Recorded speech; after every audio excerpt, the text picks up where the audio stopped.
Yep. Welcome to the Struggle Bubble. I'm Chad Cutting. And I'm Craig Sergi.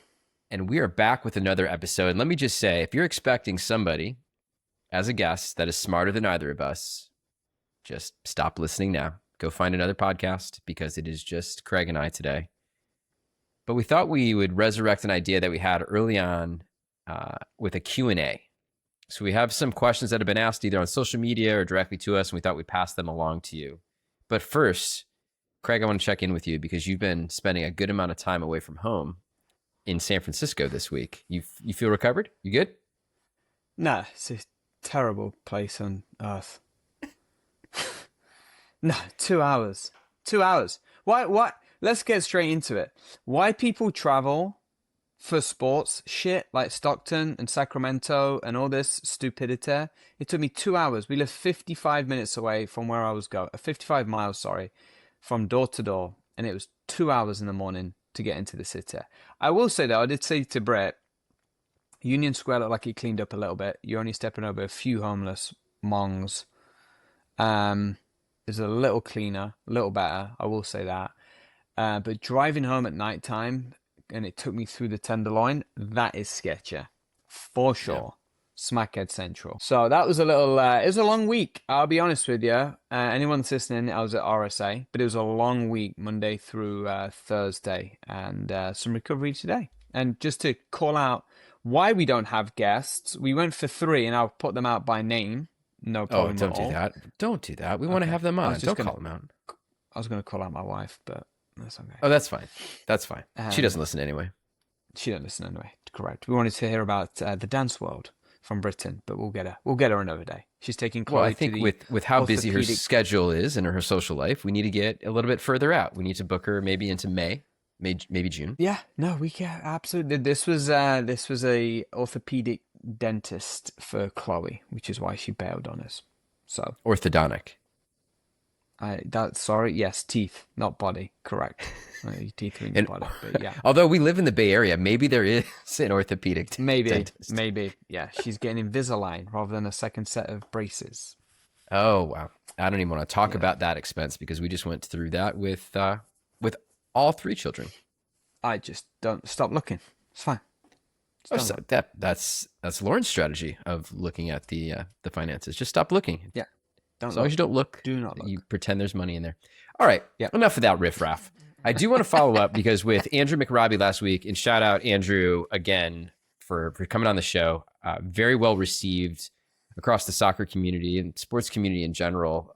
Just being transparent and real of how he approaches running the league, and then the stories with his kids and how he approaches coaching and parenting at the same time, and the story of not knowing it was her last soccer game and thinking there'd be just one more, and then all of a sudden it's over.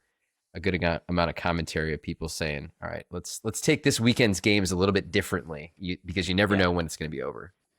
Yeah, I got a few texts saying the same thing. Like, I didn't think of it like that. I'm like, yeah, but you don't until you go through it, or like you and I, we've coached at a certain level and president, whatever, until you know there's an ending and you see those kids move on, you don't really relate to that as deep as I think you should, right? And say, just every game, just how long can you keep going, right? And then potentially, as McRobbie said, maybe they go on to play high school, maybe they go on to play collegiate, maybe they go on to be a coach, maybe they go on to play pro, who knows, right? But you kind of just want to keep that time and distance keep growing just for as long as you can, because you just really never know. Yeah, so taking it in and being present. And a lot of people are asking, are we seeing improvements? We've talked about this a lot. Same commentary, same categories of parental behavior or just mental perspective on what we do as parents heading into those games. And I think our behavior on the sideline has changed pretty materially over the past few years because you keep it top of mind and try and focus on, what really matters in this moment.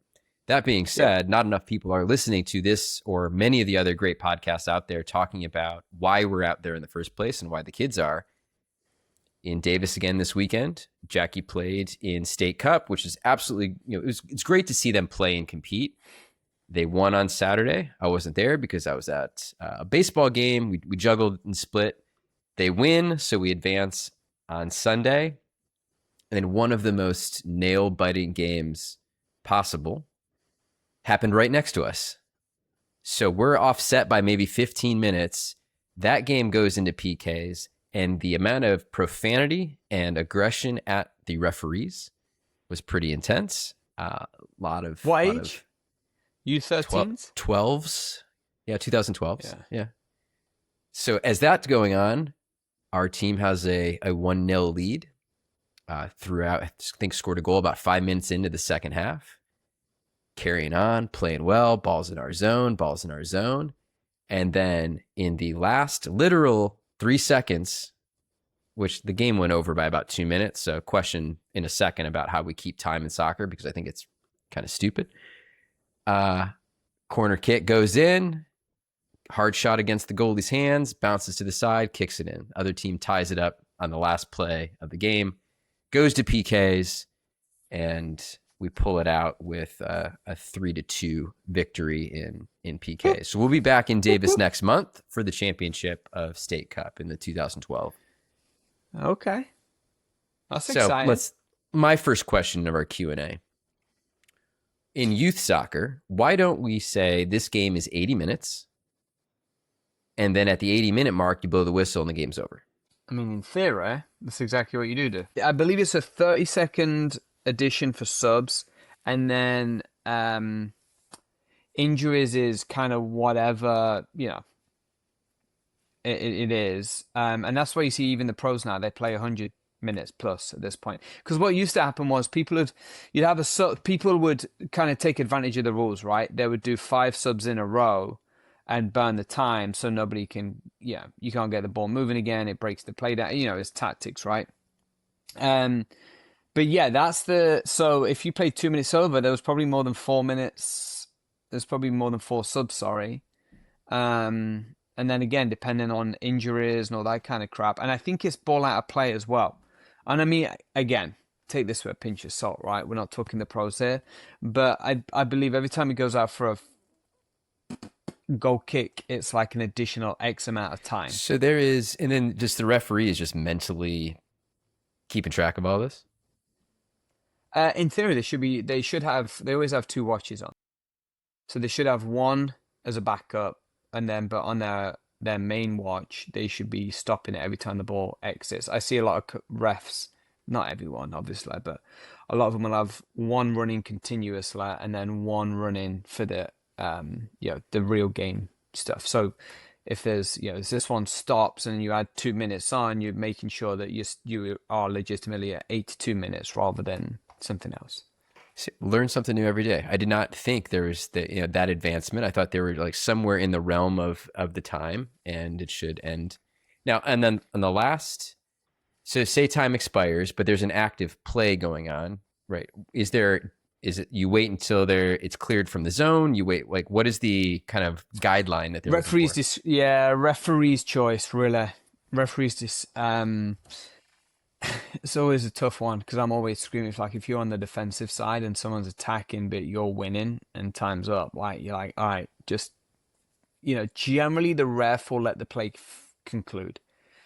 I don't know the full rules. Maybe it would be good to get a ref on here one day, but I believe they let the play complete. Now, air quotations complete, right? You're attacking, for example, defender wins the ball and heads it, and the ball's cleared back into the other half. In theory, that's end of play, right? They should call it at that point. But I'll give you the prime example: CCS championships, right? Or semis, whichever one it was. It was a semi where we headed it in, and the ref pointed to the halfway line, and time was up. And I'm celebrating with Lisa, and he was like, no, time was up. I'm like, dude, you blew the whistle as we headed it into the goal. I.e., his point of end of play was, it was a corner. He let us kick the ball. That point is when he blew. That was the end of the play. Because in theory, the ball's in the air. It's a 50-50, right? Nobody has possession of that ball. So again, it's a bit of a gray area. I think having a soccer referee on here, or maybe like a trainer, that is training rest of the referees would be a good, because the majority of us are sitting on the sidelines have absolutely no idea, especially with offsides. That's the biggest one right now of, off, off, off. And the guy with the flag standing with us is, probably was offsides, but that's fine. They scored a Well, goal. offsides is always an interesting one because I never get into those arguments unless I'm literally, unless it is Down the literally line. the halfway where I am. I can't tell at their angle if it was or if they are or they are not, right? And today's rule is if it's any body part moving, so it can be your arm or your hand, and there's been tons of controversy around this, right? But and then, as the ball's moving, if your player leaves it but they're not in the play, then in theory they're not offside because they're not breaking the play.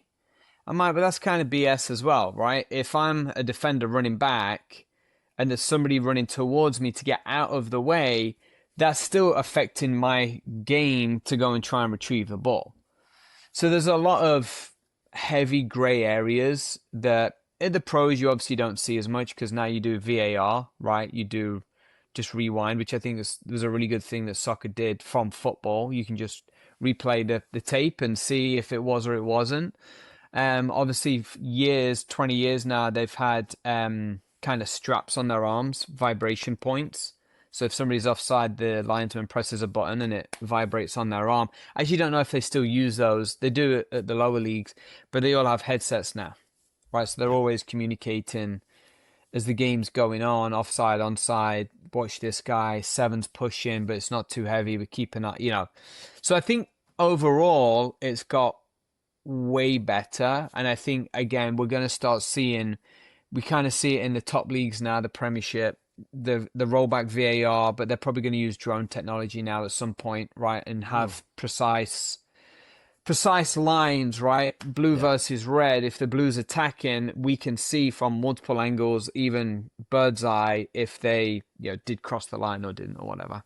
Anytime you can have drones, sign me up. Yeah, Let's go. Cool, right? Well, and it goes deeper, right? It's like if you lose that game and you get relegated from the Premiership, we've talked about this, you lose 50 million in advertising. Like, so it literally is. Yeah, but we're going to different levels, right? Like, you're at the pros, fine. Little Sally running down the sidelines at 8 years old. No, your kid's a pro. If you're My kid's a procrastinator. Well, if you're paying for professional coaching, your kid is a professional.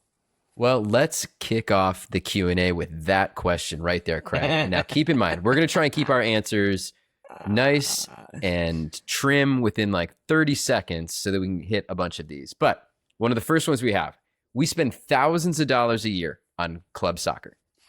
My daughter loves it. This is the person that wrote in. Their daughter loves it, but they're starting to wonder, are we buying access or actual development?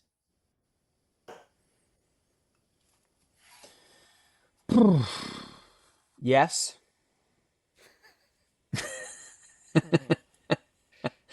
Yes, well, and yes. Right, let me flip this because you and I have both talked about this, Craig, is at the younger ages, if you do feel that your child is not getting enough out of that recreational season, right? There is a battle of picking butterflies and doing cartwheels versus playing soccer. We've seen that. Are you better off spending the thousands of dollars on club soccer, or could you get enough out of private training once a week? Small group training, private, whatever that is, spend less money, still have them play rec, to be with their friends, build the community, but get the nuts and bolts of what it takes to be a soccer player at a young age. Yeah, I think two answers to that. One, and Andrew talked about this last week, you find the coach that you like, right? That's part of it, right? And if that coach is a professional coach or a parent that's a coach, that changes things, right? I.e. me coaching our kids at a young age, I'm a professional, but I'm doing it for free, air quotations, for our young kids. So there's those scenarios, right? And I think to your original question, access, and there's someone, I read about something this week and I've talked about this a lot also. when we were kids, someone would get a football for birthday or Christmas, and before school, after school, lunch, whatever, everyone would be playing. There's no coaching. It is, you've done it. You've seen me do it. Here's a line of 12 kids. You're on my team. You're on my team. And it's like, how do I build a team to compete against these other players and play on the field? Call your own fouls, all those things, right? That's where we got thousands of touches on the ball and tried things without coaching. Now, to your first question about access, we don't have those facilities. We do have those facilities, but nobody uses those facilities for that reason. So you're getting access to field space, working with a team, playing soccer, getting touches on the ball, all those things I just said in a controlled environment. Now that's the pro part of it, right? Does it need to be controlled all the time? I don't think so, right? I think you learn a lot off the street anyway. If you're talking about access to competition, to tournament, to all that stuff, yes, you are. And is it necessary? No, it's not. I personally, again, don't think we need to be sending 12-year-olds to Phoenix this weekend for a showcase when they can't even be taught to by collegiate coaches. Right? Yes, the experience. Yes, it's going away with your friends. Yes, it's going in a hotel, blah, blah, blah. All those things. That's access to something else. It's not to being scouted or all those kind of things. So it's a double-edged sword, I would say. The environment we live in Silicon Valley, people are willing to pay for their kids to go to these programs because they can't teach it to a certain level. That makes sense to me, right? We pay for tutoring in math or whatever because none of us have PhDs in mathematics, right? So again, find your level of what you want to achieve. But do I think you need to pay for it? No. If you can get 10 kids to go and play, horse, great, dude. That's what happens everywhere else in the US. People play flag football or people play, pickup football and people play horse at basketball courts and all that. It's the same thing, but you can access that way easier because basketball hoops are everywhere. You just can't access it in this country. You just can't go. I mean, and that to me is kind of heartbreaking as well. Dude, everywhere in England has football goals up without nets. It's just a post. And they get graffitied and they get ruined and all that kind of crap, but they're there to play. Well, but that's the other biggest part that we have in the United States right now is we have a litigious society and everybody is afraid of getting sued. So putting those goals out or having free play, nobody wants to do that. I mean, I think about that at our local schools all the time. The gates are always closed. So people are hopping fences and trying to get access to green space. And to have the goals, to have basketball hoops, to have everything, to have access, it doesn't happen. And it's kind of sad to know what we had as kids that we don't anymore. All right, we went 3 minutes over budget, so be better on this next one. I know we did. Yeah, go. Fire away. I coach my son's team, and I feel myself turning into that guy that you guys talk about, and I hate seeing on the sideline. How do I catch myself before it's too late?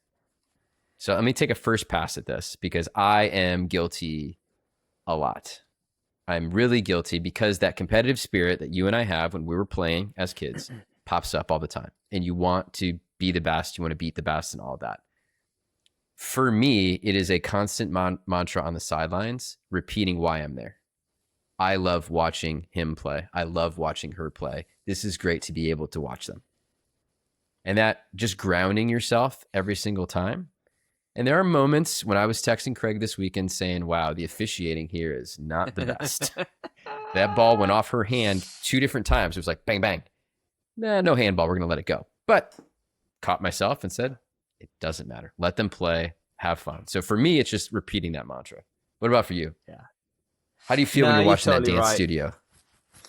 So it's funny. It's the same, dude. It's totally the same. It's totally the same as in I'm watching our kids and I'm like, again, I've got a little bit of experience now. Like, spacing was a little shaky. And there's a meme out there right now with Scarlett, or not really meme. Britton posted it yesterday on a dance account. She does this leg hold, which is crazy. She like kind of flips her shoulders back in this weird way. She catches her foot as she goes up and she missed it. And Britton put a meme of Will Ferrell. He's like, yep, there it is. Nope. nope, it's gone. Dude, and it's been like 10,000 people have watched this, like, of her. And I'm like, that's the sarcastic point you need to take when something goes wrong, Yeah. right?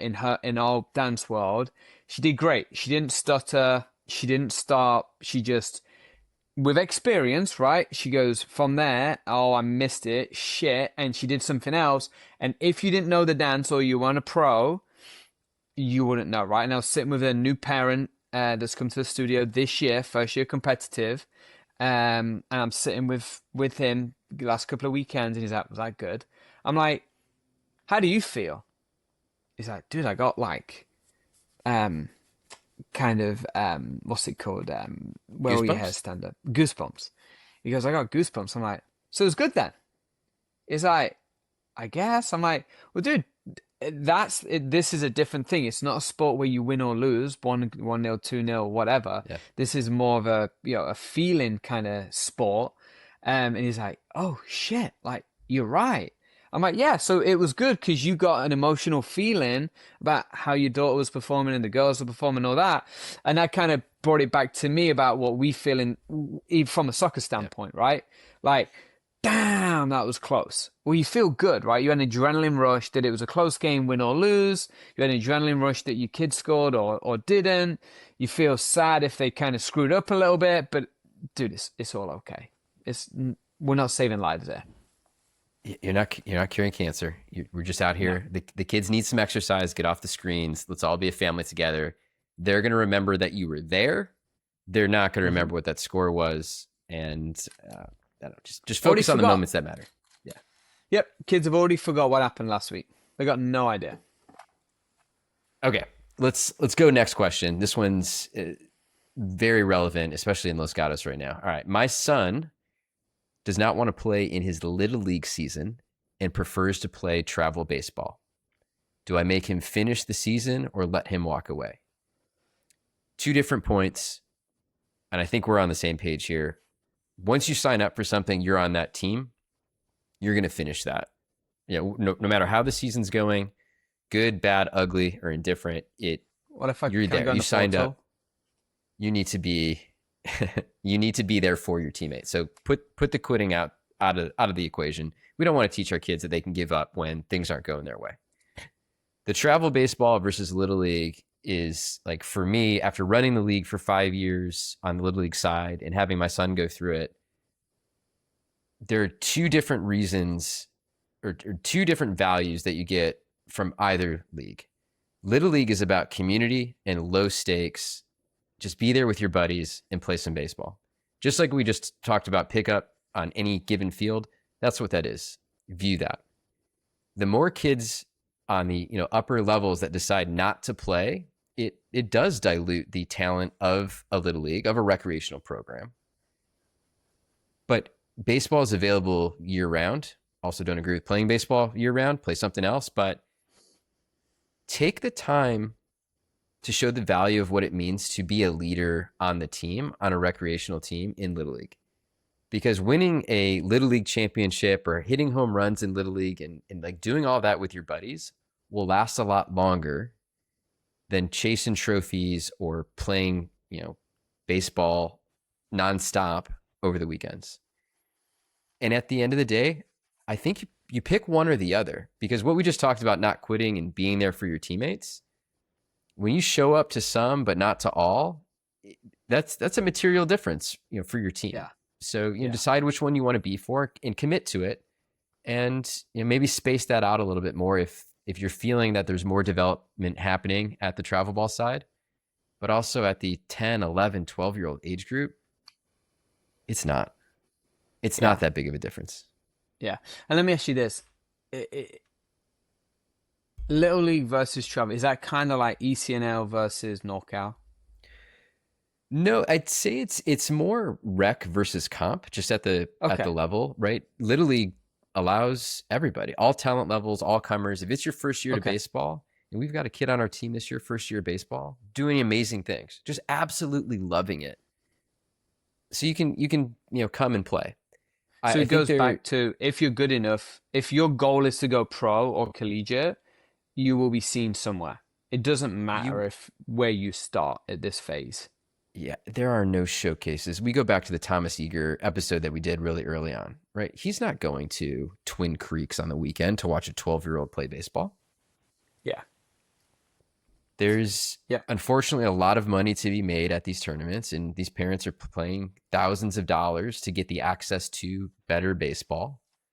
But just like the comp programs we talk about, one tournament you're playing in a copper division and winning trophies. The next week you're Yeah. playing your age group and getting your butt kicked. Yeah, yeah. Again, going back to those kind of things, it's like, no, I totally agree with you. If you're hanging out with your friends and you're under the age of high school level, and even that point, you're probably going to go and play with your high school buddies at club as well as high school, just naturally. So, Like Craig, one of the most consistent pieces of feedback when the kids go into high school and they look back, they're not talking about those travel seasons. Hey, remember that spring we all played together on the Giants or on the White Sox? Wasn't that fun when so and so and then this happened? And like, that's what they remember. And that's when they go, even when they're 13 or 14 years old and beyond the little league baseball you see on TV, intermediates and juniors, they love just coming back, just low pressure, hanging out, playing baseball. Yeah. And that's what, Yep. I mean, the entire theme of what we've talked about is low stakes, be out there for the right reasons, hang out with your buddies. You're going to get a look if you're meant to get a look. For sure. Absolutely, dude. Absolutely. I really think, and again, it goes back to, even if you're doing, let's say you're going little league and rec, right? If you're going out every night and hitting balls with your parents, you're still getting more touches on the ball. You're still gonna go further. It doesn't matter what league stance you're in as of today. If you've got the drive, ambition, desire to do it, you're gonna go out and get your own training on your own, right? Well, but Just the like I biggest said, click is, are you going in the backyard and getting work done? absolutely. Because you could have your practices 3 days a week. But if think about us at work. If you have the drive, the motivation, the vision, like things start coming in that flow state and you're getting it and it's working. Yeah. The kid wants Yeah. to go in the backyard because they fundamentally enjoy it. Great. That's your click. And if they don't want to go back there yet, cool. Like we don't need to hover over them and create additional pressure on it. No, and don't close it. Always have the door open. Always. Well, speaking of additional pressure, let's go rapid fire. Yeah. This follower writes in, I moved to the Bay Area for work, and now I feel like I'm failing because my kid isn't in 3 elite programs by age 8. Is this place just insane? Yes. Yes. Yes. Next question. Welcome to the Bay Area. Welcome to the struggle bubble. Like literally the reason that we started this podcast and started talking about the struggle bubble is because you have that pull to be competitive and to keep up with the Joneses. You have the FOMO and you want to be out there and you're living your life through your kid. Listen to the struggle bubble. First of all, I appreciate you listening and writing in. The place is insane, but make it your own. Do it on your own terms. If you don't want to go to the crazy set of dance recitals or the soccer tournaments, you don't have to play the same sport year round. You don't have to get on an elite track by age 8. Take your kids' lead. Put them in every sport possible so that you understand what they enjoy and what they don't enjoy. We've done basketball, baseball, flag football, soccer. We're going to try and do a little bit of field hockey and lacrosse just to see what it's like. Track and field. We see so many studies. I think in Leslie's crew and Abby Wambach and that crew talking about the multiple sports they played throughout led to their success and their enjoyment of sports. So I can't tell you that the Bay Area be any less insane, but you can at least control how insane it is to you. Yeah. Well, and also depending on where you came from, classify elite. Right. And that's the other thing I would say is there's too much propaganda out there that this is the best of the best of the best. You should join this because it's the best. Like, easy, Tiger. Go do your own due diligence and see if that's right for you, your family, your kid, etc. Yep. Some of these questions, Craig, I want to make sure we get to all of them, but we said we were going to do a 30-minute episode. Well, too bad. Keep listening. I volunteer coach my kids' soccer team, and a parent told me over the weekend that I'm ruining the sport for their kid. How do I not take that personally? Oof. I have follow-up questions. Whoever wrote this in. First, are you friends with this other person? And what did you do? Our friend Chris Mullen, I think, had the best advice, and he got it from somebody else. As a volunteer coach, your number one job is, one, that they don't get hurt, safety, make sure they're in a safe environment, and two, that they come back next season. If you're doing that as a T-ball coach, as a rec soccer coach, you're doing the right thing. Focus on fun, focus on that energy. You are not going to ruin the sport. You're not going to ruin their career. The only thing that you can ruin is their love for that sport and desire to come back. I got nothing for you because you know what my answer would be. So, get to fuck. You go do it. That's what my answer would be. But Yeah. Find new friends if that is a friend. Yep. Okay. My kid defines themselves entirely by their sport. When they have a bad game, they're a bad person. That's an interesting way to phrase that. How do I break that connection? Ooh, that's an interesting one. Oh, that is interesting. I mean, I also love it as well. Like, so much passion that this is what I do and this is what I'm gonna do. And if I played like shit, how do I correct that? Right? I think that's there's a boatload of parenting in there, obviously. Like, number one, depends if you're a single person athlete or you're a team, right? If you're a single person, great, dude. What do we need to work on? What did you think went bad? What do we need to, whatever. If it's a team, there's X amount of people around you to help. So you shouldn't have that all shouldered on you. So let's start figuring that out.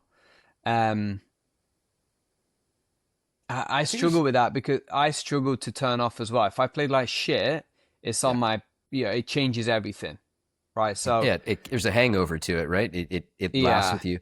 But I think, and I forget who had this advice, somebody on the professional sports circuit, you want to see emotion on the pitch, on the bench, in the dugout. When they strike out or they make a mistake and they show that they care, that is good because it means it matters to them. But there is then what do you do about it? And I don't need to say which one of our kids is like this, Craig, because I think you know, but they will take it personally if a coach says, hey, try this, because they want to be perfect and they want to always make the right decisions. So what we're trying in our house first is visualizing success. And I think if you told me that as an 8-year-old, I probably would have flipped you the finger and said, visualize success. What is that? I need to hit the ball harder. I don't need to visualize success. But there's so much that goes into it now with that pressure that the kids put on themselves. You might be doing everything right as a parent, but the kid puts it on themselves. Or they have some kids in the school that are, oh, hey, I saw you struck out against us. Ha, ha, ha. And they're just kind of building that up. So if you go onto the pitch or onto the field and have negative thoughts of, I don't want to screw up, what's naturally going to happen is you're going to screw up. Yeah. So we're working really hard at just picturing what success looks like and then making that best attempt. And it's not going to work 100% of the time. But what we have found out is if you go up with a negative perspective, odds are there's going to be a negative result. Yeah. You're totally right. I think it's, what's that? The best shot was your last shot, right? So it's like, all right, whatever happened, like, I can't take it back now. So you gotta just get that mental approach. And I try and layer it with the young kids as well. I'm like, let's try and think about all the way to halftime. What can we do to get us to the starting whistle to the end whistle, right? And if we make 3 mistakes in that half, okay, great. We're going to accept that, but we're not going to try and get to 4 and 5, right? And then it's the same. Can we get to the end of the game? And I said it last week with the high school kids. If it all goes to shit, 5 and 10s, right? Yeah. Just connect those 5 and 10 yard passes, reestablish where we're at, and then we'll build again. So it's just building in that mental strength of, oh, I tried that, it didn't work. Doesn't mean I'm not going to try again. This is what we totally miss as well in the game. It's like they're so young, are in the development phase. Keep trying it and keep failing until you don't fail, right? Yeah. It may be a little tweak here and a little tweak there to get us over the finish line, but you gotta just let them. I was watching some old clips of some old pros yesterday. It was Gabriel Batistuta was talking about the best number nines and all this stuff. The stuff they could do with the ball was unbelievable. Unbelievable. And it's like, dude, they must have tried that 100 times before he came off. Yeah. Right? But they never stopped trying. What we're saying at practices is make the mistakes. And some of the kids look at you like, what? Why would I make a mistake? Like, well, you make the mistake, then we learn. You know that feel of the baseball, or the feel, the touch on your foot of, oh, I struck that on my toe a little bit. But I was going, give me 100%, and then we can make adjustments from there. But if you're only going in with 50% or 75% because you're concerned about missing, we saw it in PKs this weekend. You know, the other team just didn't put two on frame, and it looked like they were trying to guide it instead of just going up there and just burying it. If you miss, you miss. And I know that's high stakes and that's in a game, but go all the way back to penalty shots at practice, right? Try low corner, miss low and left, miss high, and then calibrate and come in. All right, we're gonna make it a goal to finish in the next 8 minutes. So this is a 45-minute crisp episode. So I think 2.5 more questions, because one of the questions is something I asked you during our first Q&A. I want to see if your answer changed. All right, for both of us, what's one thing that you've said on this podcast, or a guest has said on this podcast, that has actually changed your perspective or changed your behavior when you're watching your kids play sports? Is it just talk, or are you actually living it? Dang, that's probably for my wife. Oh, you can answer that one first. So for me, it's just the repetition of why we're there. Like, why do we do any of this? Why do I coach? Why do I put our kids into sports? Why are the kids out there in the first place?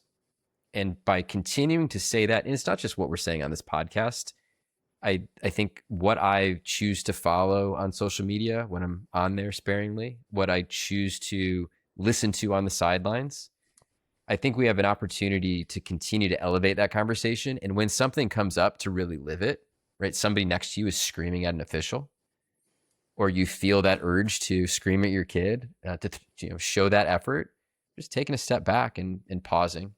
And I'd say the number one thing for me after games, the car ride homes, we're not talking about the game at all.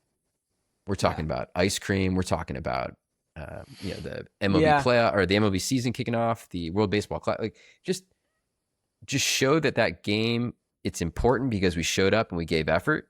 But the outcome, I have absolutely no idea what our baseball record is right now. We've played 9 games, and it's probably the first season in 10 years that's the case. Yeah, I think kind of similar, I would say, of taking the deep step back and just realizing that I can coach one way with a set of kids, and I've got to coach a different way with a different set of kids, and everybody's different, and just guiding through how you build that squad and team. And it kind of talked about it at the start, but if you don't have that community aspect in your team, that love for the game and everybody working towards whatever, that for me is one of the most, it is now anyway, the most important parts to success. So I can do the tactics, I can do the technical, I can teach all that, but if I don't have the buy-in from the kids, I don't have that trust and that faith, and kind of comes what you're saying. If I'm berating them at the end of the game, you've lost all of that trust from 100%. Where you started. You're starting from a deficit. Yeah. All right. If you could go back and give yourself one piece of advice as a first-time sport, and for you, Craig, dance parent, what advice would you give yourself? Ooh, it's a good one. I would say mine would be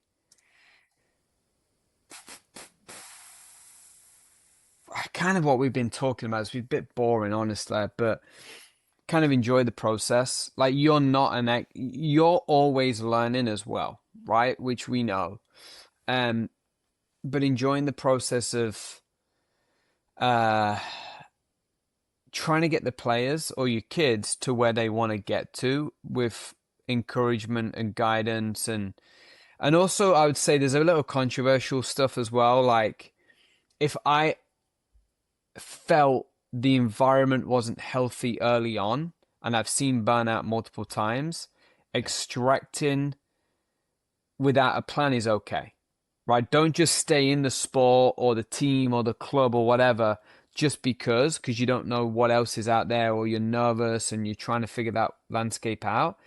If that environment is unhealthy and not right for you or your kid or whoever, extract them. It's okay to take a 3-month break until tryouts come again or the season starts, whatever that is, but remove them from that environment is what I would say. Yeah. I think for me, it's your kid is not you.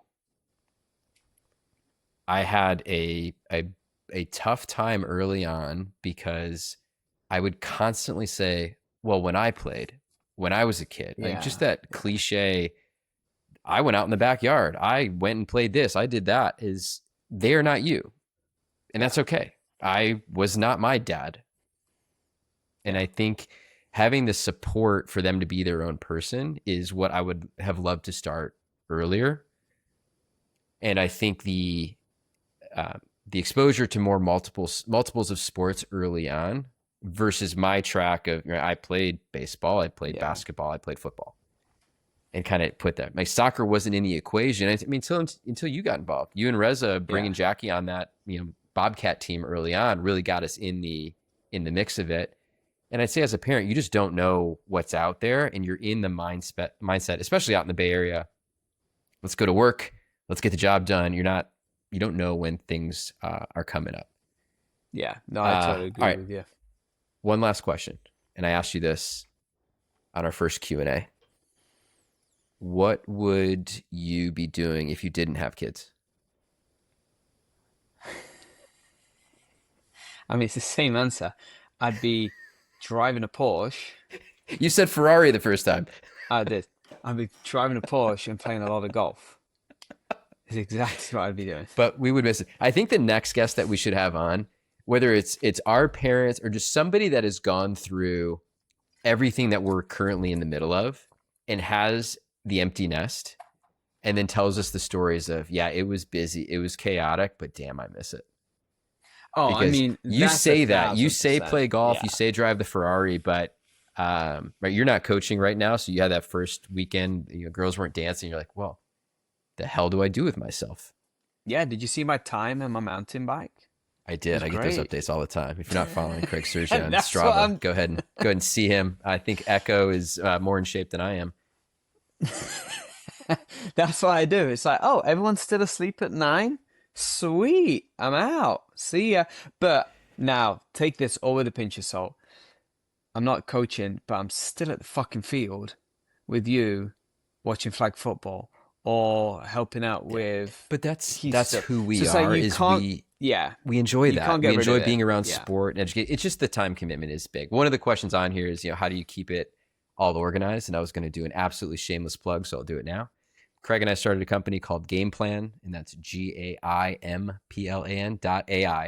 It's to help organize. So it centralizes all the calendars. You can help assign different pickups and drop-offs, get your friends involved.